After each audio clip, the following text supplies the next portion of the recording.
Yeah. Welcome, everyone.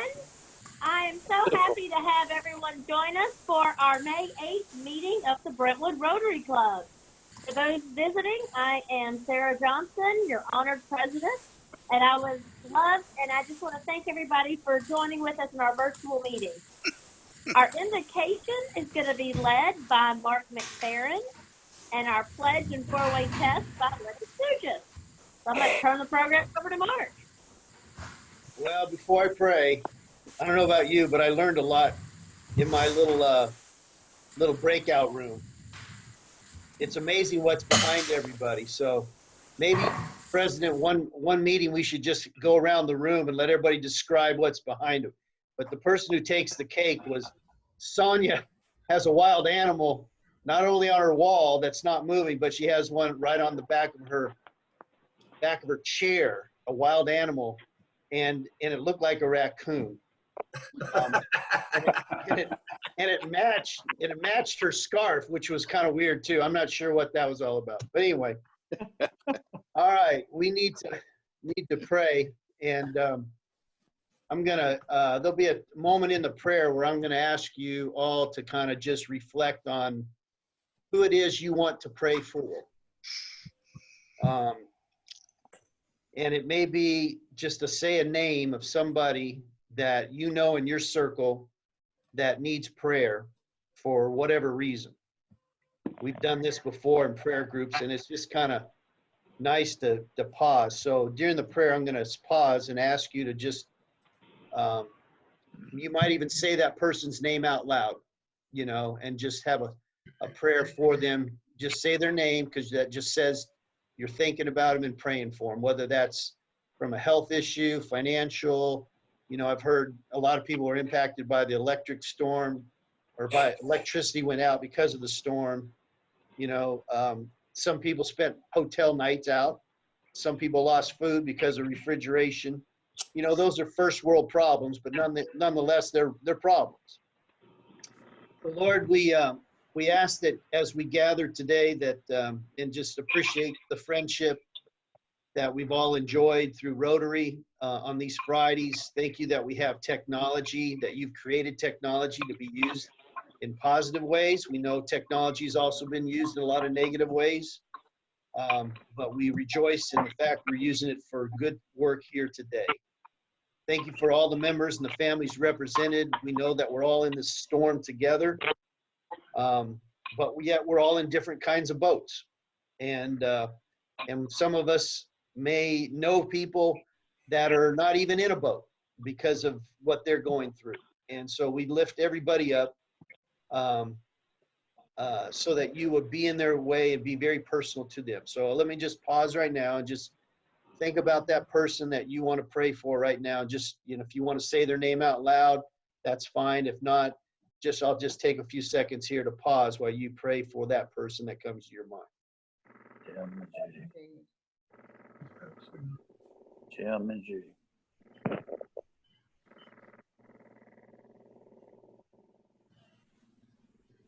Thank you, Father, that you hear our prayers, you hear the names, you're very aware. For those who really understand how personal of God you are, thank you. For those who are still right now, even on this prayer, this call right now, are struggling to feel and understand that you're with them, I pray that you would show yourself personal to them. And then I want to pray the prayer of Jabez that I've been challenged to pray every day during this time. It comes from 1 Chronicles 4:10. It says, "Oh, that you would bless me indeed and enlarge my border, and that your hand might be with me, and that you would keep me from harm, and it may not pain me." That you would keep me from harm, and it may not pain me. So Father, continue to protect us. Thank you for your protection. Thank you that in spite of a lot of negative things that have happened to a lot of people, you're still in the midst and still working to do good things. We lift up members who can't join us today, members that are dealing with physical issues, a recent loss of loved ones. Be what you always will be, and that is the great comforter. In Jesus' strong name we pray. Amen. Amen. Thank you, Mark. I'd ask Lena? Each of you face a flag, and if you don't have a flag, just face Jared's background. And join me in the pledge. I pledge allegiance to the flag of the United States of America and to the republic for which it stands, one nation, under God, indivisible, with liberty and justice for all. Now the four-way test of the things we think, say, or do. First, Is it the truth? second, Is it fair to all? third, Build goodwill and better friendships. fourth. Will it be beneficial to all? Thank you, Lena. To our guests and visiting Rotarians, if you would just take a second to introduce yourself to the group, unless Teresa, are you going to introduce everybody with your firm at one time, or would you like to separate it out right now before we get to our speaker? I can go ahead and introduce everyone now.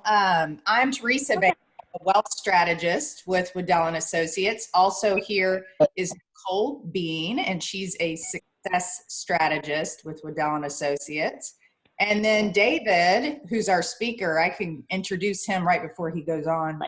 For you. Great. Thank you, Teresa. Anyone else?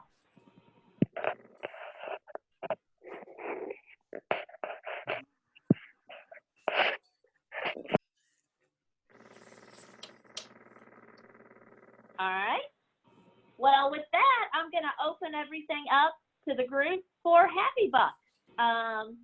As we've discussed that with Happy Bucks, we're doing virtual dollars, and we're going on our honor system that we'll either mail in a check to Drew, or we will put money in the pot when we come back from our lovely virtual environment. So I open the floor to anyone with Happy Bucks.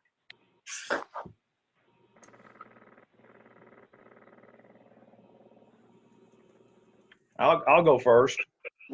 I'm just happy that the big tree in my front yard, which is so pretty, that decided to fall on Sunday afternoon and take out our whole electrical lines. We got our power back. I'm also happy that the water heater that decided to bust on Tuesday morning and flood my garage has now been replaced with a new water heater. And I'm also happy that our internet that's been out for 3 days came back on this morning. So it's a good day. Wow. All right. Did the tree fall on your house? Missed it by about a foot. Wow. Literally. Wow. Well, this is Bob Sinclair. Kind of going along with what Larry just said, my son and daughter-in-law, Tyler and Margaret, live just down the street from Larry. They had 2 large pine trees that decided to fall in that storm on Sunday night, and one of them hit the back of their house, and it's created significant damage. But the good news is that Tyler and Margaret and their daughter were not in their rooms where they would be sleeping. And little Caroline's room, there was 2 holes punctured in not only the roof but in the ceiling, and a large branch came through into her room. So very unnerving, but they're all okay. And thanks to neighbors and the rescue team or the squad at Brentwood Baptist came over and cut those trees up on Tuesday, and so they're healthy. They're healthy. That's the good news.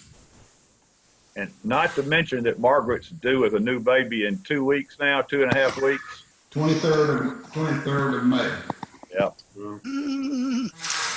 So I've got Dick Bowers. I've got 20 PayPal Happy Bucks, $5 for each of the 4 days that I was without electricity, and no internet, no nothing. The house was cold, but thank God for Hampton Inn. So but we're back home, so we're in good shape.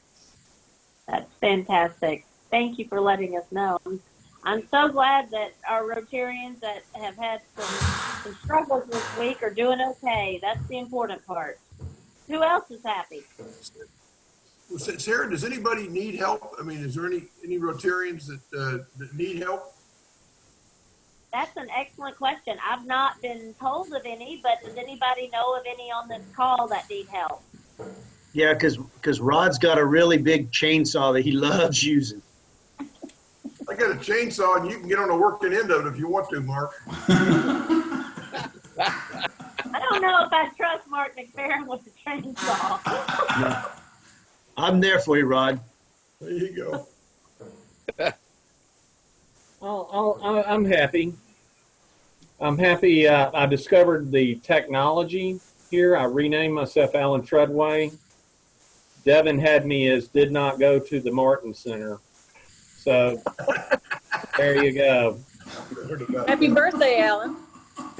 Oh, thank you. Thank you. That was my next one. Perfect. All right.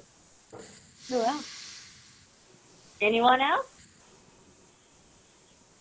All right then. Moving on to our announcements. I mentioned a couple weeks ago that the BRCCF recently approved participating in a joint effort with our other Williamson County Rotary clubs to provide a meal during Hospital Week, which is next week, May 11th through 15th, to all Williamson County Medical Center and EMS workers. We donated $1,000, which is a significant part of the total $4,500 cost for the meals. And it's going to provide meals for 850 people on Wednesday, May 13th. Dailies donated the water, and we're very grateful for that. And Chick-fil-A gave us a very deeply discounted price on the food. On Wednesday night, May 13th, they're asking that if anyone's in the Franklin area near Williamson Medical Center at 7 o'clock, Rotarians are going to gather in their cars, social distancing, and show their love and support to the workers by honking horns and flashing lights. So if anyone wants to pretend to be a fire truck or a police officer for the day, this is your opportunity. And they're going to be probably doing it for about 15 to 20 minutes. So if you're just driving by, that works as well. I'm happy to report that Bill McCarthy and Lynn McGill are doing well. Are either of you guys on the call by chance?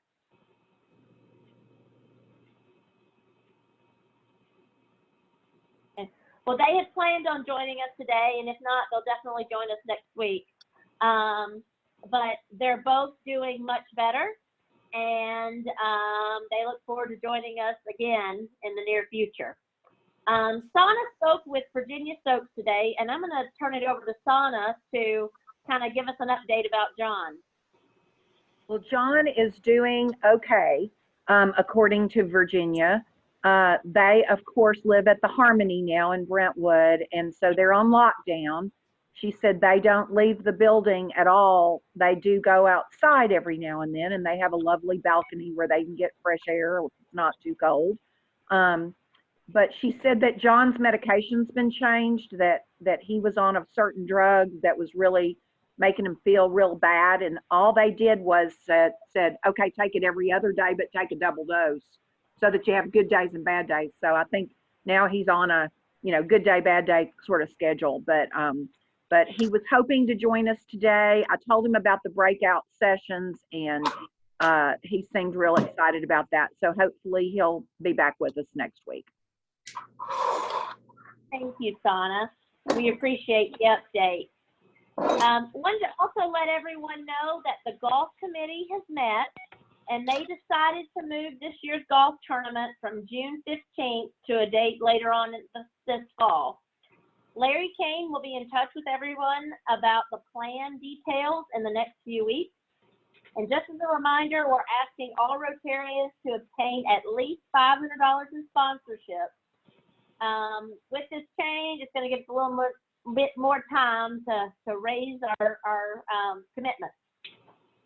I also want to remind everyone that the board is going to be waiving the fourth quarter dues for all members. If you owe a past due balance, you'll still be receiving an invoice, and we ask that if you're financially able, please begin to catch up on your past due balances. For all other regular members and Rule of 85 members, if you are financially able and would like to contribute your $275 in dues to the BRCCF, we would appreciate it. Currently, we're behind in our givings this year due to the cancellation of Pancake Day and the COVID-19 situation. And we are still planning on giving out our community grants in June. We did not require the normal $200 in Pancake Day ticket sales in addition to waiving the fourth quarter dues. So any additional giving to the BRCCF is greatly appreciated. I would love for members to email me anything that you know that our Rotarians are doing to show the community that we're hard at work during this time of uncertainty. Everybody's got my email, so please email me. I'm keeping your thoughts and prayers, Skip Bowie, Lynn McGill, Roger Wheelwright, and John Stokes as they're dealing with ongoing health issues. And with that, I am going to turn the program over to Teresa Bailey, who is the Director of Development at Waddell & Associates, to introduce our speaker. Teresa? Thank you, and thank you so much, everyone, for having us today. This is such a new and unique way to meet. I do feel like sometimes it's even better than in person because we get to see everyone's face and interaction during a presentation, which I think is pretty cool. Again, I'm Teresa Bailey. I'm, in addition to being Director of Development, I'm a wealth strategist with Waddell & Associates. Our office is there in Brentwood in the beautiful Moreland Mansion. We're very fortunate. We love it there. I'm a little new to the area. I've been here for a little over a year, but our firm is not. We are a boutique wealth management firm that operates in a fee-only and fiduciary manner. Been around for over 30 years. And most notable for us is that we produce our own content. So any video you see or anything written, we've produced it in-house through our team of wealth strategists. You'll see that today from David Waddell, who's our Chief Investment Strategist and is seen on CNBC, Fox Business, Yahoo Finance, and has also appeared in Wall Street Journal, USA Today, and various other news outlets. And he has a lot to cover today. So with that, I'll go ahead and have him share his screen and on board. All right. There we go. Can you see my screen? Excellent. We can hear me. Fantastic. Well, this is a great opportunity to sort of virtually get to know you all. I really enjoy speaking to Rotary groups, and I will say that you guys are officially cut-ups, and so we should get along famously for this presentation. So I'll try and move quickly. I got a lot to say because there's a lot going on. I know I got a 20-minute hard window, so I'm going to be respectful of that. So I'm going to do three things. One, I'm going to talk about some economic perspective, and I'm going to add in a little stock market stuff. If you see me doing this, it's because my CNBC is over there, and I'm just making sure it's not doing something weird. What Nashville should expect is something I'll also talk about. You know, there will be a recovery. How does that look for Nashville? And most importantly, how should we be thinking structurally about positioning our businesses and our investments correctly for sort of this post-COVID world? And I knew this would sort of get your attention. Plus, you're an optimistic group. So today I'm going to be in the minority and talk about how coronavirus is going to grow our economy. So in the interest of that, let's move forward. All right. So we had a plan for 2020, and that plan ran into this, which you all know now as the COVID-19 or coronavirus, which forced us to revise our plan. Well, fortunately, we've seen pandemics before. So much of this you've probably been exposed to, but let me give you another spin on it. So in the early 20s, we battled with the Spanish flu. There were 30 million Americans who died, or 675,000, 30 million cases. It happened in the middle of World War I. You hear people refer to it. That's a false comparison. There was no antidote. There was no vaccine and we were in World War I. It was an awful experience. We're not going to replicate that. Then we had two flus that mattered. Maybe some of y'all remember. The funny thing is, I can't find anybody who really remembers these. But back in 57 and 68, we suffered from an Asian flu and a Hong Kong flu. And by the way, 60 million Americans caught these flus and 100,000 plus died in each event. And I'll go back to which one of those I think is the proper analog for where we are today. And then in 2009, you don't remember this, but 61 million of us caught the swine flu, and ultimately that killed, in the CDC's estimation, about 13,000 of us. So we do have experience that we can draw upon to try and make some comparisons to where we are today. To accelerate things, during the Spanish flu, we did have a pandemic. We did not have a recession, really. We did not have a bear market, really. In the Hong Kong flu, we didn't have a recession. We didn't have a bear market. In 2009, we were coming out of the Great Recession. We didn't have a bear market. So the only one where we really had a recession, a bear market, and a pandemic was 1957's Asian flu. So let's get in the time machine, go back there, and see what we can learn. All right, the chart you're seeing on your screen, I hope, shows you what the daily fatality rate was in comparison to baseline. We have a flu every year. Unfortunately, it does lead to fatalities. And then in the years where we have these pandemics, obviously those numbers get enlarged. So you can see we had the first bout of it sort of towards the end of 1957. And then as we got into the first quarter of 1958, things got pretty dire. There were, like I said, 116,000 deaths. The size of the U.S. population was half as big. So if you just brought that current, it would be 200,000 deaths or so. And I think we've had 75,000 with coronavirus so far. So this occurred. It was serious. It infected people worldwide, and it killed the equivalent of 200,000 Americans. Here's what happened to the stock market. So the economy was doing fine. But once the fatality rate started to climb, the Dow Jones Industrial Average started to fall.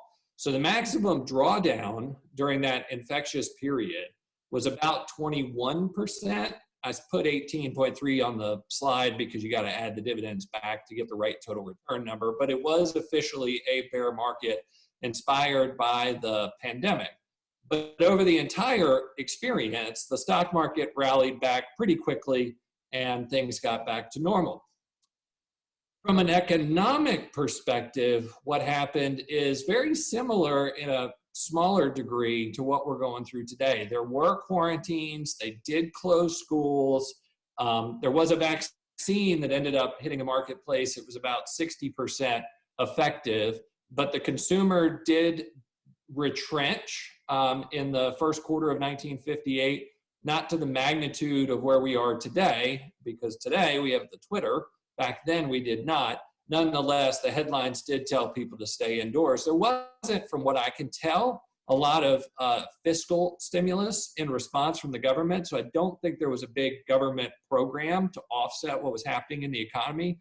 Nonetheless, as you can see, once we got past that first quarter of 1958, the economy rebounded smartly. And in fact, over the 2-year period, and I'm using that to sort of smooth it out, the economy actually grew about 6%. So there was a GDP drawdown. It was significant. It was 10% in the first quarter of 1958, but then we rallied quickly back as people came out of isolation. All right, so where are we today? Well, as of this morning, the total return on the Dow is down about 17% or so. The max drawdown, which happened, by the way, at a historic pace, occurred back, obviously, in early March into the 23rd or the 24th, where we bottomed. And it was a 40% drawdown. It was very significant in anticipation of what we knew we'd be facing, which is where we are now.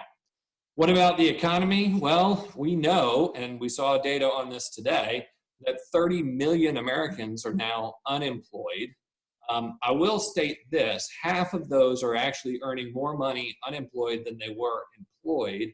Additionally, those $1,200 stimulus checks per parent, and then $500 additionally, or $200, I forget, per kid, adds a lot of sort of consumer spending capacity that isn't really being accounted for. So the economic numbers are somewhat dire, but there's a lot of latent stimulus in the system.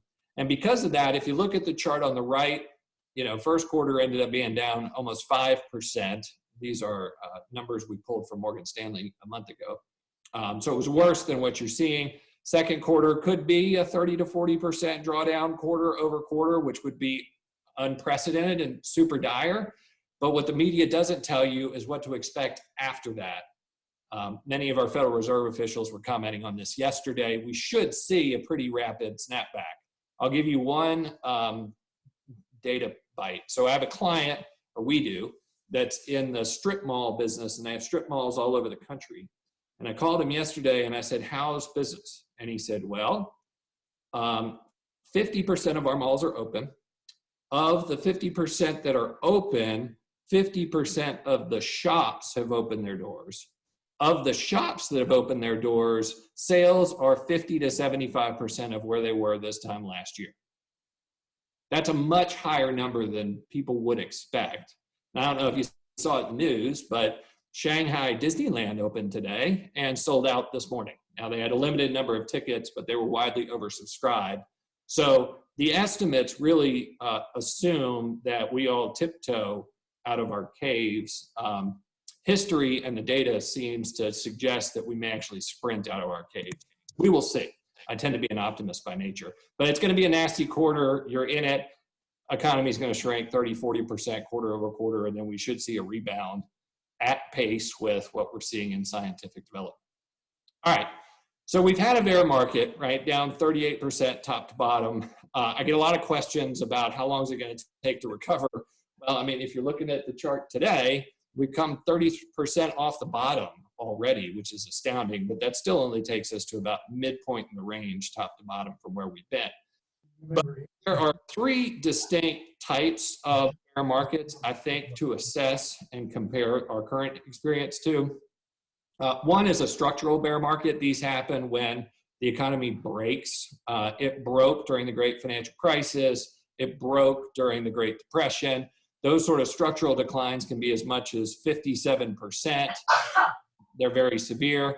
Then you have cyclical declines. That's when the Fed gets afraid of inflation, so they raise interest rates and basically put the market into recession on purpose to forestall inflation, think 1990. And then you have these event-driven moments like we're currently experiencing, call it 1987 or the last quarter of 1998, where you've got some sort of 9/11 exogenous-like event that blindsides the market, drives it down, much like what we've experienced now. So those are all significant drawdowns, but those that are event-driven, not structural and not cyclical, end up being markets that recover pretty darn quickly. So on average, the event-driven or bear markets that we've seen have recaptured their previous highs in about a year and a half. Okay? So to me, if we're in what I would state as an event-driven sort of moment, then it should be somewhat good news given the fact that the economy wasn't broken coming into this. If anything, it was accelerating. All right, so there are three things that I've been worried about and I've been thinking a lot about in terms of crises that require inoculation, okay? The first is financial crisis. We cannot go back to where we were in 2008 where we were afraid of bank failures, et cetera. And so we got to inoculate against that risk. And the Fed stepped up in historic fashion. They are really the hero so far of what we've been dealing with in response to the coronavirus.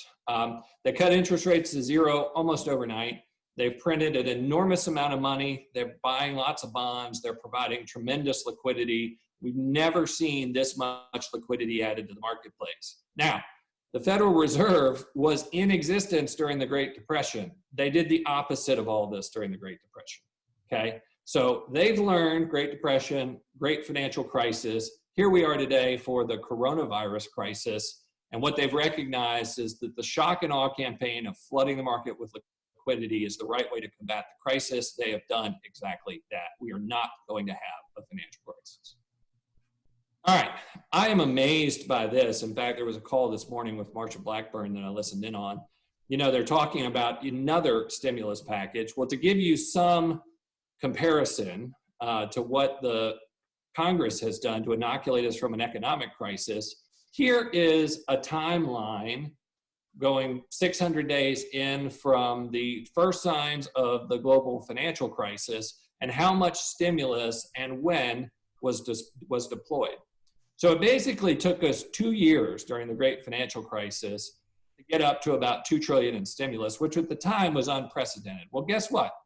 It's taken us less than 100 days to get $3 trillion. This chart has not been updated for the next 484 trillion billion that was added. So we're almost to 3 trillion in stimulus just from the federal government alone. To put that in perspective, the US economy is about 20 trillion, give or take. And so each month is call it a trillion and a half of production. So the government stepped in and bought an additional 2 months worth of economic activity. They borrowed money to do it, but they did it at almost zero interest rates.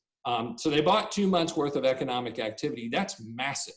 And the reason why I say coronavirus might grow this economy, they're talking about adding another 750. So let's say it's 4 trillion. So let's say they add 20% stimulus to this economy, and the economy on its own was only going to draw down 10%. Guess what? That's an extra 10% growth tonic.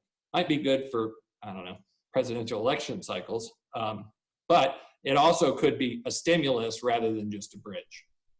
So I don't think we're going to have a financial crisis. For those who are concerned about the Great Depression, I give you this slide so that you can sleep well at night. This is the expectation if you believe that people are going to rapidly re-engage in the economy. So we'll draw down, call it 7% from the top on an annualized basis, and then we'll recover quickly within 6 quarters or so. Those who think that this is really a U-shaped recovery, it's going to be a slow recovery, don't really dispute how far down we go. They just dispute the pace by which we recover. And so again, 7% down, slow recovery. Here's the Great Depression. These things have nothing in common. We had no insurance backing the banking system. There was a run on the bank. We had price controls. We had the Fed tightening monetary policy rather than loosening. Great Depression is not on the table. Now, sharp, rapid recession of significant magnitude, yes. Great Depression, no.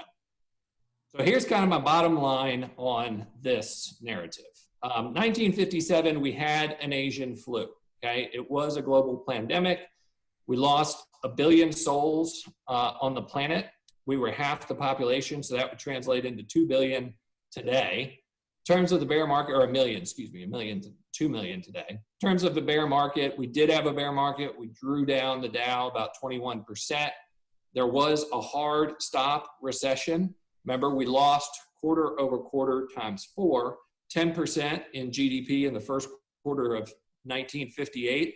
The market bottomed, as it tends to do, in advance of that. And so it bottomed in the fourth quarter of 1957. Recession occurred 58, and we move forward from there. So using that data set, then we should see 2 million deaths globally. Don't want to, but that's what we could be prepared for in hindsight. Bear market, yes, absolutely. 38% drawdown in the Dow. Hard stop recession, absolutely. 30% in the second quarter. Again, you're annualizing the second quarter. In reality, it's about a 7% annual drawdown, but the media likes the bigger number. So 30% GDP drawdown the second quarter, which means the market should have bottomed in the first quarter of 2020, which I believe it did.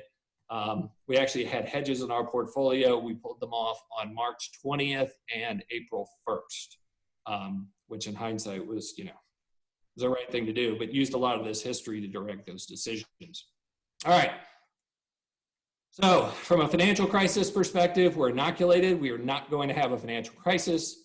From an economic perspective, I'm not giving us the all clear here yet. A lot of this stimulus is sort of sitting, though somebody mentioned the PPP, that money's gone out. But to the extent that it hasn't gone to the employees yet and it hasn't been used on operations, it's just latent stimulus. So there's $1 trillion sort of sitting in banks waiting to get utilized, but it's in the system. We are not going to have a Great Depression. In terms of the health crisis, I pulled these charts a couple of days ago. The testing's getting more robust globally. You know, we'll get up to 1 million tests a day in the US, but if you look at the peak deaths per day, that happened back in April. And so we have been trending lower, not as quickly as maybe we would like, but indeed the doctors, Moderna, and Gilead are kind of getting a handle on this thing at a pretty rapid clip, which you would expect with global communications and technological advances. So we're not in the all clear on the health crisis side, but we're making substantial progress in record time. So a lot of people talk about whether it's a V, a W, a U, an L, an I, you know, what's the stock market going to look like? The stock market always moves in V's, right? It doesn't do U's, it doesn't do L's, it does V's. So let's go back to 1957. In 1957, large stocks finished the year down 11%. Small stocks finished the year down 15%. Look at 1958. We were up 44 and we were up 65 in small stocks. Let's bring that forward. So year to date, Dow is down about 15%. Small stocks are seeing a rally, a little bit of a rally now, which encourages me. I think that's most representative of the real economy. But the small stock market index right now is down 21%. What happens next year? I don't know. But if history is any guide, every other pandemic that we had ended up having positive outcomes once we moved past the crisis. So what I think is that we've really moved past the halfway point at this time. We are reemerging. People are going out. I know that bars and restaurants have provisions, but the people I talk to are seeing recovery. So the good news is we have passed the halfway point. All right, so let's talk about that. So the time to play defense is over. Now it's a time to play offense. This is a chart I pulled a couple days ago. And Nashville's GDP only gets updated every year. So this is through the end of 18, I think.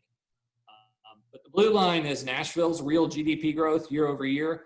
And the grayish line is US real GDP growth year over year. And what you can see is that Nashville has grown at a faster pace, as you know, but Nashville also has recessions. And so there are a lot of businesses that are in pain right now in Nashville. Those who have cash, those who have resourcefulness, those who have the willingness to play offense can take advantage of this recession because recessions make heroes. And so the opportunity is afoot. So I'm going to stop with 4 more points. All right, so what does the world look like now? If we decided we were going to roll forward, we had unlimited resources and we were going to make money in the new normal, I call it, because the new normal was after the great financial crisis. So I guess this is new. I think there's going to be more volatility. I sort of coined the phrase that Twitter is a virus without a vaccine. Twitter told us that coronavirus would kill us and we all went and hit it, right? I don't know how many people really did their homework on that. And there's great debate now on whether it's the flu or whether it's the apocalypse. But people are starting to do the homework now, but it was sort of shoot first, ask questions later. I think that's the society we sort of live in, which means there's going to be more synchronized herd behavior. If you're an evil mastermind, as Teresa and I joke every once in a while, you learned a lot from this experience. But I do think business durability is going to be a thing. It's going to get recognized and rewarded. We have a lot of clients that own businesses, and we work hard to make sure that they've stored up enough for sort of rainy day or forest fires. Most people don't. So I think you'll see businesses build their balance sheets, be a little bit more circumspect, chasing rabbits. So it'll be a little while before all that sort of crazy speculative activity comes back. Additionally, we are taking on a lot of debt. Inflation could be a thing, who knows, but there's going to be more volatility to come. In terms of more consolidation, big is survivable. Sadly, after the great financial crisis, the way we dealt with too big to fail was we got rid of all the small banks, right? So we went from like having 7,000 banks to having 4,700 banks. That's going to happen again. So small retailers just lose a little bit more market share to the Amazons, et cetera. So ultimately, there's going to be more consolidation among large purveyors relative to small purveyors. This is really a small business crisis. All right, More remote participation, yes. Not only did I get to see your faces, but I also got to see where you live and what's on the bookshelf. And some of you have raccoons as pets. I mean, this is some crazy stuff going on in this club. But anyway, I'll call it pajama production. I wear a tie because I feel weird when I don't. But a lot of people are working from home. To manage that, we're going to need more bandwidth. We're going to need more routers. We're going to need more server farms. We're going to see a whole lot of technology come to market to sort of facilitate this. It could mean less commuting, less congestion, less gas consumption, fewer retail stores, different construction, maybe apartment complexes have sort of WeWork, co-working spaces. If I was in the real estate business, I'd start promoting houses with home offices, et cetera. So there'll be more what I call pajama production in the economy going forward. Which isn't necessarily a bad thing, but it does change things. And then lastly, I don't think there's going to be any more made only in China. So we're going to see much more diversified supply chains, whether it's coming out of Europe or coming back to the US. And so I think there is an opportunity in the economic development game to lure producers back into the United States of America. Tennessee's got a great advantage there. It's really the golden age for Tennessee and certainly for Nashville. So I view that as a terrific opportunity for sort of economic planners. And I think that really kind of wraps it up. I know we wanted to leave a little time for questions. I went 3 minutes too long. So Teresa, I can hand the microphone back over to you, I think, and I'd be happy to take any questions. Thank you, David. Sarah, are you planning to field questions?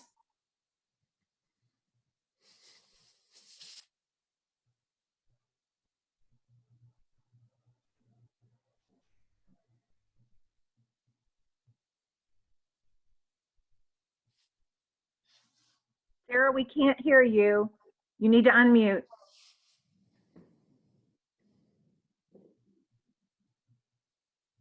I mean, I can answer some that you all are probably thinking.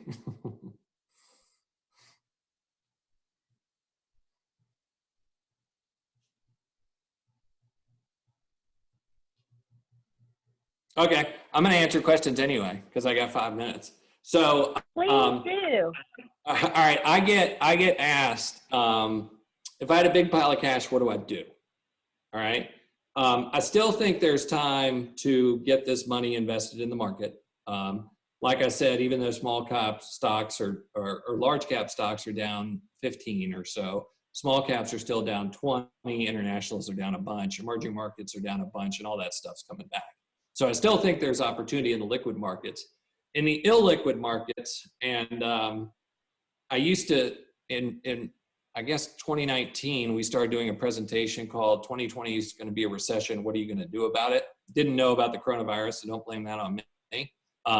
But I asked people, first of all, they believe that nobody in Nashville has ever been through a recession. That's not true. Nashville goes through recessions, as you all know. And a lot of them had multiple properties. Some of those were clients, and they're going to have to put those properties on the market, or you had a lot of Airbnb stuff. The question is, when do you go shopping for businesses or properties, et cetera? I don't think it's time yet. It takes a little longer. Not sure what kind of price drawdowns we will see. It could be good for the real estate professionals who've been starving for inventory. So I think it's time to queue up interest in big illiquid assets, but the price compression probably hadn't occurred there yet. So the markets will come down a lot faster than real estate or office buildings or retail or any of those kind of things, but they are going to be on offer. That sale hasn't really started yet. The stock sale has. So if you got a big pile of cash, the markets are a good place to go. We can certainly help you with that. And if you're looking at big illiquid assets, then I think getting ready is where you should be. I'm not sure that those have really gone on sale yet. Can you hear me, David? Yeah. This is Sarah. Okay, yay, I made it work. One of our Rotarians asked, how much debt will this generate, do you think? Yeah, so the deficit this year is going to be 20% of GDP. We're going to have the highest debt to GDP ratio as a country, going back over where we were in World War II. And I get this question a lot. And I've spent a lot of time trying to break it down to something I can hold on to. The US debt to GDP ratio overall is about 250%, okay? In Japan, the debt to GDP ratio is about 450%. I'm throwing in the consumers and the businesses and the government. Their interest rates right now are negative. So the risk of running big piles of debt is that you'll have a Grecian moment where people will stop buying your debt and interest rates go through the roof. But they don't do it gradually. It happens all at once. It's just this big interest rate bang, which is what happened in 2011 with Greece. The US could probably double its debt load without creating some sort of interest rate spike. So to me, one of the biggest risks in all this, and you're seeing this debate now within Congress, is if we can borrow another few $1 trillion and spend it on votes and spend it on healthcare and spend it on, you know, whatever we want to spend it on, without any consequences with an interest rate spike, then you get into this moral hazard. I think that's where we are. I think if we'd have seen a spike higher in interest rates after the last stimulus bill went through, then Mitch McConnell and others might have said, look, we need to just hit pause here. But we haven't. Interest rates on the 2-year have gone to a record low today. So there really isn't an offset right now to all this deficit spending. Now, there's a moral argument to be made, and I feel that as well, but governments aren't people. And as long as the US dollar, which is 70% of every transaction on the planet, is the world's reserve currency, people are going to buy our bonds, which means we can issue a lot of bonds without any consequences. That's the world we're in. So debt is bad at some point, but that some point, based upon where we are right now, is a long way from here. I have another question for you, and it's how does the oil price crisis affect the economy as a whole? So the energy sector is a small portion now of the U.S. economy, but it's pretty awesome because we are almost energy independent, and we're producing about 10 million barrels per day. Global production is 100 million, so we're 10% of basically daily consumption, which is pretty awesome. So the U.S. has done amazing things there. The fact that the energy price has come down from 65, 70 pre-COVID to where we are today at 25, 27, wherever it is a huge stimulus, right? So interest rates have come down to nothing. Wages will come down to lower levels. Energy prices have come down to lower levels. So businesses are building up a lot of operating leverage right now. So if you add any revenue into that system, the margins are going to fly up and the earnings are going to look really good. That's why the market is rallying. It's rallying in anticipation of a recovery in 2021 with much lower wages, much lower energy prices, much lower interest rates, probably some tax relief as well. They're working on payroll tax relief, et cetera.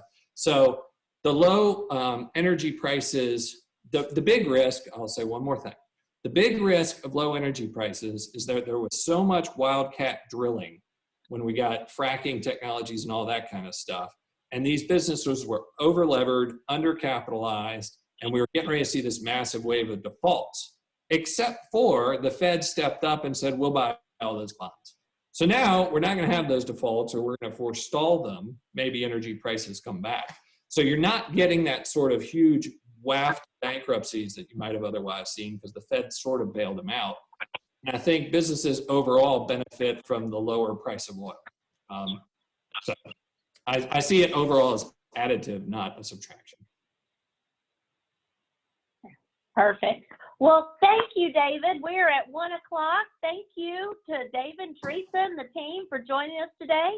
We really appreciate it and being with us in this virtual environment. With that, I'm going to open it up. Does anyone have anything else they'd like to share with the group? Yes, I would just like to remind everybody that if you need to check your dues balance, you can do so on Club Runner. Perfect. Thank you, Tom. And if And Tom, if they need some assistance with that, will you be available for them to call you? Yeah, absolutely. And I'll forward them right over to you. No, I'm serious. Yes. Have them call me. Perfect. Or Jag Massar. Thank you, Tom. And Jared, I love your American flag. It really helped our club. Thank you so much. So with that, if there's no other business for the good of Rotary, wait a minute. We're adjourned. Thank you.